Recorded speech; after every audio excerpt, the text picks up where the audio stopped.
Всем привет! Я начну рассказывать историю, которую каждый из вас воспримет по-своему, и поэтому в итоге описуемые события можно будет называть разными словами, то есть кому-то они покажутся возмутительными или грустными, а кому-то наоборот какими-то нелепыми или смешными. Возможно, кто-то даже позлорадствует. Но, тем не менее, важно то, что это абсолютно реальная история, и относится она к сфере ножевой индустрии, которая интересна, но в то же время очень мало освещена. Это есть очень конкретные причины. И я говорю о сфере дорогих кастомных ножей. И наша история будет историей про крокодила. Вот ни за что не догадаетесь, какой крокодил сейчас сидит вот в этом кошелечке. Но тем не менее сейчас я его достану, чтобы вам было на что посмотреть.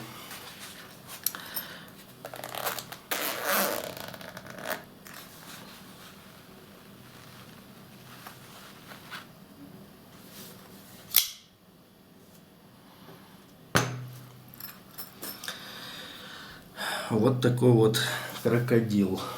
Для восприятия размеров положу рядом мой нынешний EDC ножичек. Это SOG Mini Trident. Могу также приложить Сибензу.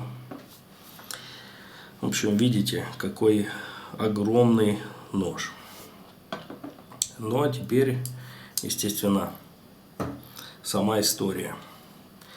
Значит, то, что я расскажу вам сейчас, будет какой-то определенной первой частью, которая получила уже некоторое развитие, но тем не менее я пока что не знаю, чем это все завершится. И это видео, оно подождет развязки, потом я сниму какое-то итоговое видео, и весь этот рассказ, он будет выложен. И вот, если вы это смотрите, то значит какое-то завершение в итоге будет. Это очень-очень-очень знаменитый нож, помимо того, что это нож ручной работы от очень именитого дизайнера по имени Дэрил Ральф. Этот нож засветился в очень популярном художественном голливудском фильме Сильвестра Сталлоне под названием «Неудержимые». В первой части там Джейсон Стэтхэм вот в той вот такой довольно яркой сцене, когда он пришел на баскетбольную площадку там разобраться с каким-то хахалем своей знакомой девушки, вот, и на груди у него пробил мяч. Там был именно вот этот нож, и я немножко общался с Дэрилом Ральфом, и он рассказал мне, что этот нож, он существовал еще до того, как был создан фильм. Но в фильм он попал таким образом, что Сталлоне предложил Стэтхэму, у Сталлоне, по всей видимости, огромная коллекция кастомных ножей, и он предложил ему выбрать из своей личной коллекции нож, с которым он хочет вот засветиться в этой сцене, и Стэтхэм выбрал именно вот этот нож. Ну, я, в принципе, его понимаю, это очень эффектная штука, и, кроме того, я уверен, что тот нож, который находится в коллекции у Сталлоне, он, наверное, очень сильно отличается от вот этого. Пока что, конечно, ничего не видно, и как бы вам на экране эта штукенция кажется очень такой красивой, но сейчас мы обо всем и поговорим. Значит, цена этого ножа, базовая цена вот этой модели $1050, ни много ни мало. Ну, нож большой, огромный толстенный титан, 3D обработка довольно сложная, ассист, очень громкое имя Дэррела Ральфа, который за свою карьеру выпустил множество таких культовых моделей, которые выпускались и серийными фирмами, такими как Мерка и тот же Камилус. В свое время существует также фирма HTM, которая выпускает серийно ножи с дизайном Дэррела Ральфа. В общем, один из очень таких центровых людей на вот этой вот сцене, назовем это так. У меня есть один хороший знакомый. Если вы помните, несколько месяцев назад на моем канале были тесты небольшого ножа от производителя Уильяма Генри. Вот этот нож был прислан мне из Москвы одним очень хорошим человеком, который меньше смотрел на деньги, то есть его деньги не так заботили, как то, насколько этот нож как бы соответствует своим деньгам, то есть что дополнительно он может дать за те же деньги, то есть если сравнить его с чем-то дешевым. Очень много споров в итоге было по Уильяму Генри, но в целом он оказался очень достойным ножом, прекрасно держал режущую кромку, качество там сборки и самого ножа, материалов было на высоте, поэтому в итоге оказалось, что все в порядке, по моему личному мнению. Вот. И после этих тестов мы продолжили общаться с этим парнем. Я с ним даже встречался один раз, и с того времени он немножко по-другому стал смотреть на ножи, у него появились какие-то другие серийные ножи и так далее, и, тем не менее, как бы у него нет проблем купить какой-нибудь дорогой нож, который ему нравится. Вот. И в каком-то из разговоров он мне говорит: слушай, как ты смотришь на то, чтобы купить и протестировать вот этот вот нож от Дэррела Ральфа? Я ему говорю: смотри, мне всегда очень интересно протестировать, все, я всегда рад, как бы без проблем. Он говорит: ты бы не мог тогда связаться с Дэррелом и попросить его сделать вот этот вот нож, модель называется AXD, клинок 5,5 дюймов, и попросить его сделать этот нож, но со сталью М390.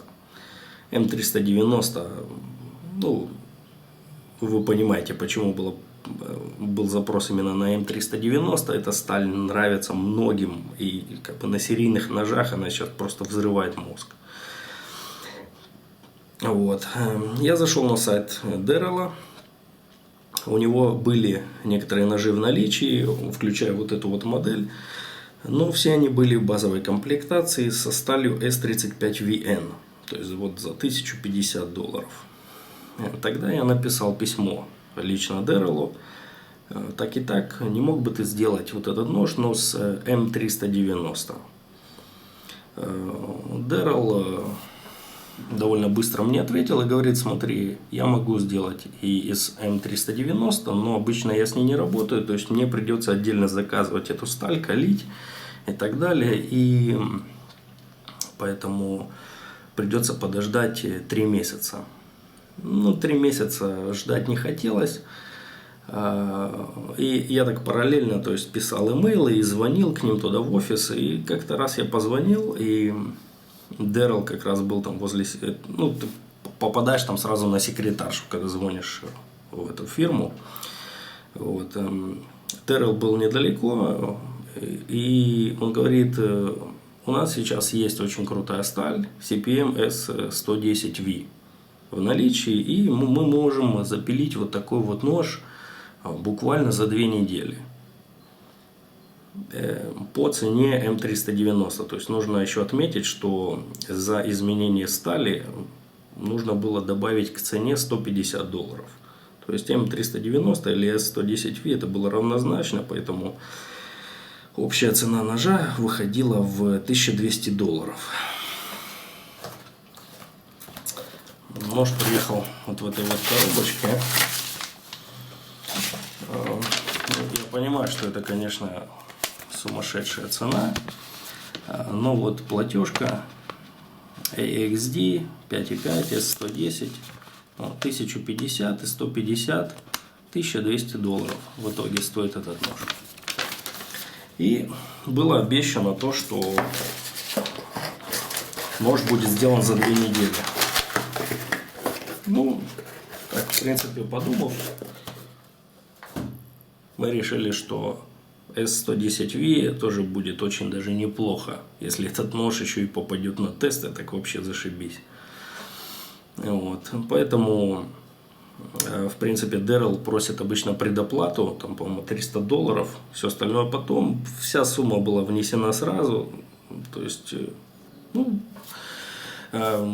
как-то не было каких-то сомнений в том, что будет какое-то кидалово или что-то. Но, тем не менее, эта история, она такая, может быть, сейчас кажется скучноватой, но она очень многогранна, когда начнутся развиваться события.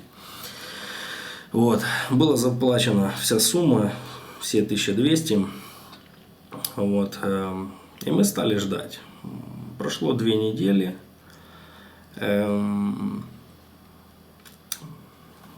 Кстати, одна из вещей, которая была, как бы, ну, мы попросили специально его сделать, это вот эта вот роспись, личный автограф на клинке. Ну, тут S110V, и это так и получилось, конечно, коряво, и, ну, как бы люди со стороны, как бы им кажется, что кто-то запорол клинок, но это вот роспись Дэрила Ральфа. Тяжело ему, конечно, было шкарябать по такой сталюке. Там почти, по-моему, 3% углерода, ванадий, и кобальт, ниобий. Это сумасшедший, конечно, состав просто. Вот. Но вернемся. Значит, в принципе, все обсудили, и они приступили к работе. Мы стали просто ждать, жить своей жизнью. Через 2 недели тишина. Никто не звонит, ничего. Ну, ладно, решили дать еще недельку. Даем еще недельку. Тишина. Ну, через 3 недели я уже, конечно, звоню. Так и так, говорю, а что с моим ножом? Туда-сюда. Секретарша мне отвечает: вы знаете, сейчас какая-то выставка проходит в Лас-Вегасе, и Дэрил как раз уехал туда и как бы пропал. На самом деле была какая-то выставка, одна из таких вот американских крутых выставок, там G5, G3, не помню как, ну что-то в этом роде. Ну хорошо, думаю, подождем еще недельку. Проходит уже месяц. Напомню, что заказ был, то есть вот оплата была произведена 20 августа, сегодня 25 октября уже. То есть посылка пришла позавчера. Вчера я сделал ей анбоксинг, но я просто не могу загрузить это в YouTube. То есть это было бы нечестно. Вот. Значит, ну, через 4 недели я рассчитывал, что Дэрил вернется, звоню, она говорит: ты понимаешь, вот это вот 3D обработка клинка, она берет столько много времени, что мы вот буквально только закончили обрабатывать клинок. Ой, то есть рукоять, вот это вот, делать всю рукоятку. Ну, думаю, ладно, мало ли, может там он руками все это пилит. Я не знаю, я лично считаю, что это какая-то CNC обработка, ну, бог с ними. Проходит еще неделя, опять они молчат. Я им опять звоню, говорю: ну что? Она говорит: ой, ну рукоятку мы закончили, а теперь вот как раз приехала сталь 110V, и вот мы начинаем с ней работать. Ну, тут я уже возмутился, то есть мне это стало не нравиться. Обещали 2 недели, уже 5 недель, и какие-то непонятные рассказы. И я ей говорю: слушай, подруга, вы сказали, что S110V у вас есть в наличии, что вы можете сделать нож за 2 недели. Как так может получиться, что Ты сейчас мне говоришь, что сталь только приехала, вы только начинаете работать. То есть, что это вообще за дела такие? Ну, она тоже там начала какие-то искать оправдания. Он говорит, вот, мы работаем, вы не волнуйтесь, там, та-та-та-та-та-та. Ну, ладно. Звоню еще через неделю, опять же молчок, ничего не происходит, я опять звоню, значит, говорю, ну что? Она говорит, ты понимаешь, такая ситуация, такая беда, Дэрил заболел, он не приходит в мастерскую, взял отгулы, как бы больничные, и некому закончить твой нож. Вот, ну, он 100% вот скоро будет, с дня на день и будет работать над ножом. Окей, ну я уже почувствовал такое конкретное динамо, но тем не менее, как бы в моих планах не было ослаблять хватку. Звоню еще через неделю, говорю, ну что? Она говорит, ну вот Дэрил вернулся, все, но тут столько много работы, по расписанию мы окончим твой нож, окончим и отправим 100% через неделю. Но это так получилось, что я звонил посредине недели. То есть, и я рассчитывал, что они закончат его посредине следующей недели. Но я глубоко заблуждался. Когда я позвонил через неделю, она сказала, ну как, ну мы же с тобой договаривались, что до конца следующей недели, бла-бла-бла. В общем, ну можете себе представить, как чувствует себя человек, с которым так себя ведут. То есть, это... секретарша, я несколько раз ей говорил, чтобы она посылала мне какой-то статус раз в неделю, говорила о том, что происходит, как происходит, куда. Ничего этого не было, только на личные звонки мне. Она отвечала, конечно, исправно. У них там, я так понял, какая-то, ну, довольно большая такая фирма. Это не совсем такой вот именно маленькая мастерская для кастомных ножей. То есть, там целая фирма, на которой они клепают и серийку, HTM, вот это вот, это вся фирма называется Brayer Industries.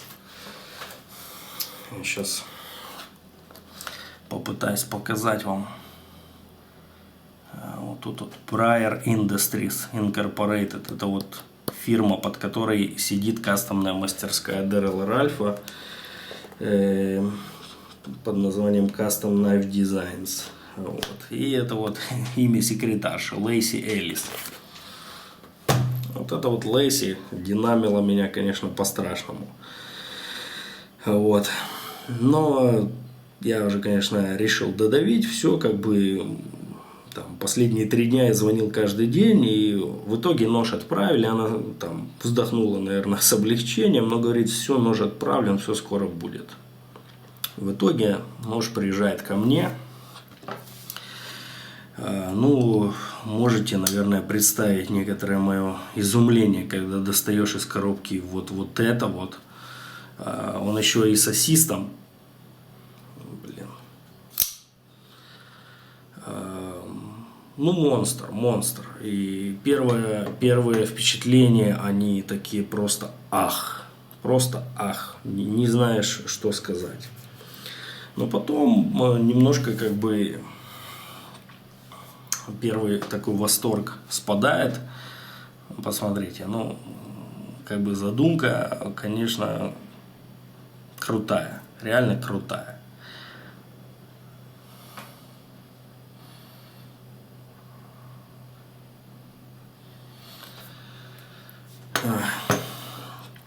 В общем, беру я этот нож, начинаю на него смотреть. Смотрю центровку клинка. Бабам. Ни хрена себе, думаю.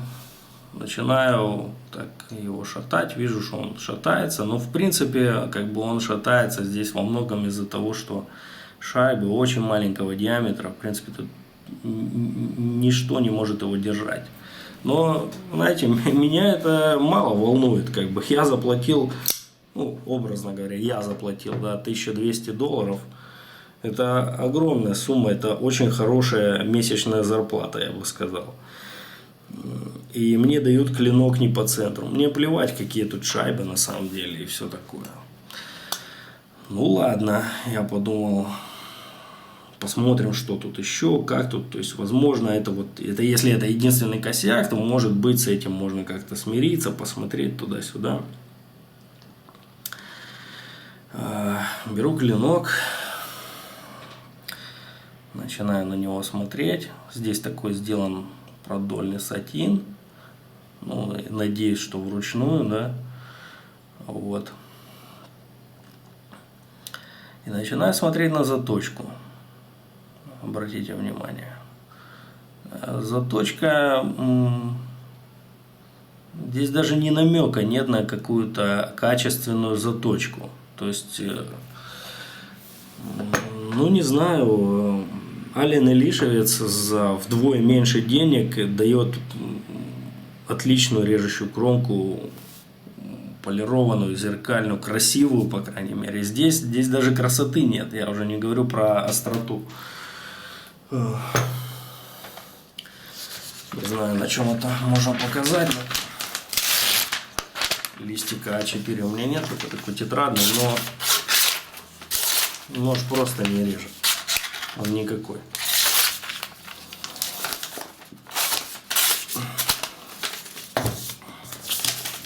Не знаю, этот вот маленький сог у меня уже 2 недели на кармане и ну так вот с некоторыми проблемами, но режет. Этот нож не режет. И качество заточки это на самом деле только одна из его проблем. Кроме самой грубости, если присмотреться, мы увидим, что угол самой заточки с 2 сторон. Давайте вот так вот попытаемся. С 2 сторон он разный. Особенно вот здесь вот ближе к танту. Это, знаете, косячок, как на тайваньских колд-стилах.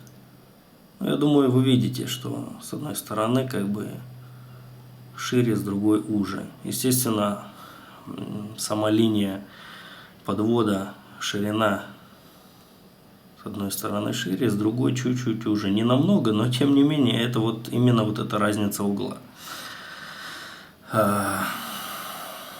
Далее, видите вот этот вот грань, вот эту танту. Посмотрите, где она с этой стороны. Вот обратите внимание, вот она тут, а вот она тут. Вот, оп, оп. Здесь где-то, не знаю, 1,5-2 миллиметра. Вообще как бы разбег. Они не совпадают. То есть вот они тут грани, тут они вот так вот. На кончике вообще какое-то конское сведение. Ну, то есть кончик здесь вот такой вот. Ну и кончик, то еще полбеды, в принципе, я бы мог понять. Вот тут по сравнению с кончиком Сибензы, который не самый тонкий. Можно посмотреть. Ну, тут, конечно, нереально. Многие уже, конечно, поняли, о чем речь. Здесь безумно толстенное сведение. Здесь сведение примерно в миллиметр. Может быть 0,9. Ну, здесь вот на вот этой вот второстепенной части танту нечего говорить. Тут 2 миллиметра, наверное. Очень толстое, просто безумно толстое сведение. И все понимают, что даже если такой нож заточить, резать он все равно не будет. И это для меня стало особенно обидным, потому что в моих первых имейлах, вот когда я обсуждал заказ, сталь с самим Дэрелом лично, я попросил его, я ему сказал, я хочу этот нож на карман, я буду его тестировать, выкладывать на YouTube. Пожалуйста, сделай сведение как можно тоньше. На что он мне так высокомерно ответил, что, мол, я сам знаю, как мне сводить мои клинки. То есть я его я попросил его в 0,5 и ниже свести. Он говорит, я сам знаю, как сводить мои клинки и сведу так, как посчитаю нужным. И вот это вот, то, что он мне подогнал, вот так вот он посчитал нужным. Ну, это, конечно, смешно. Дальше самые серьезные косяки, после которых у меня начали вставать волосы дыбом. И первый из них, я не знаю, как это показать, но я попытаюсь. Первый из них — это то, что здесь кривой клинок. Вы видите, я даже в объектив камеры вижу, что вот эта вот часть, она уходит вот сюда. Вы видите, какой бред? Вот так вот. Вот. Он просто кривой.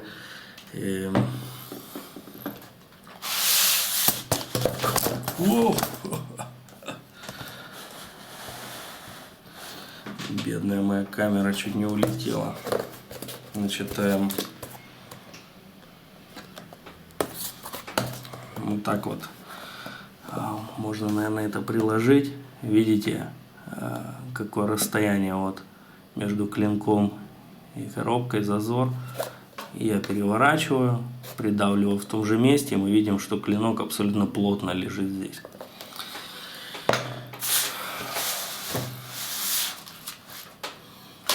Вот такие пироги. Представляете, обнаружить на ноже за $1200 кривой клинок. Ну, я так судорожно стал осматривать его дальше, и дальше мне открылся еще один момент, который тоже просто вынес мозг. Посмотрите на цвет на кончике. Я не знаю, если свет позволит это передать. Цвет на самом кончике. Этот кончик, он сожжен на гриндере. Он имеет такой коричневатый оттенок. И вот здесь вот, даже вот здесь вот уже сточено, даже можно видеть, что тут вот на кончике темный такой цвет. Очень надеюсь, что это будет видно. В общем, представляете, обнаружить сожженный кончик. Это говорит о том, что совершенно вообще не важно, как он калил эту сталь. Вот эта вся кромка, она вся, возможно, отпущена. Это просто вынос мозга. Дальше, когда я стал рассматривать клинок, еще одна вещь, которая мне открылась, это то, что сами спуски, вот, то есть вот угол, под которым сделаны спуски, они идут под разным углом. То есть вот с этой стороны я конкретно могу прочувствовать вот эту вот грань. Ну, видите, как даже свет преломляется, вот здесь вот все я ее чувствую. С этой стороны, вот где роспись, здесь грани, я ее не чувствую. То есть она видно, что она есть, но ступеньки как таковой нету. То есть здесь разница в несколько хороших градусов. Ну, короче, просто ужас и кошмар нажимана, честно говорю вам. Ну, что тут было делать? Я все это сфотографировал, всю эту кривизну, весь этот бред. Так, наверное, не будет видно хорошо. Поставлю еще вот так вот, чтобы полюбоваться на этот кривой клиночек. Значит, написал Дэрелу, и я взял доску такую плоскую, приложил к ней клинок двумя сторонами, сфотографировал, и мне пришел ответ, мол, у тебя кривая доска, поэтому это выглядит так, что клинок кривой. Не представляете, как я разозлился на самом деле в этот момент. Я сфотографировал еще несколько раз этот клинок уже без доски, вот так вот примерно под вот таким ракурсом. Отправил ему еще несколько фотографий, составил весь список вот этого говна, который он нагрузил на этот безумно дорогой нож. Все вещи, вот это вот сумасшедшее толстое сведение, несмотря на то, что я его просил об этом, то есть вся же переписка существует, все есть. Разный угол заточки, клинок не по центру. Сожженная режущая кромка, спуски под разным углом. Ну и венец всему, это, конечно же, кривой клинок. Ну, я надеюсь, что вы меня поймете мое безумное возмущение. То есть вот парень этот вот с Москвы, который является хозяином этого ножа, он, конечно, безумно разозлился на этого Дэррела. Вот.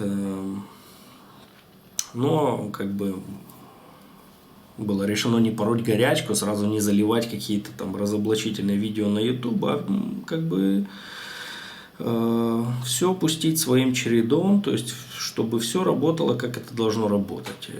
Ну, в итоге на мой этот имейл уже Дэррел ответил так, что он даже, конечно, не извинился. Он сказал: я понимаю, что такой нож не отвечает твоим требованиям, поэтому, пожалуйста, вышли мне его обратно, я сделаю тебе новый, и кроме того, я обещаю во время процесса изготовления нового ножа, я обещаю высылать тебе промежуточные фото, чтобы не было никаких недоразумений.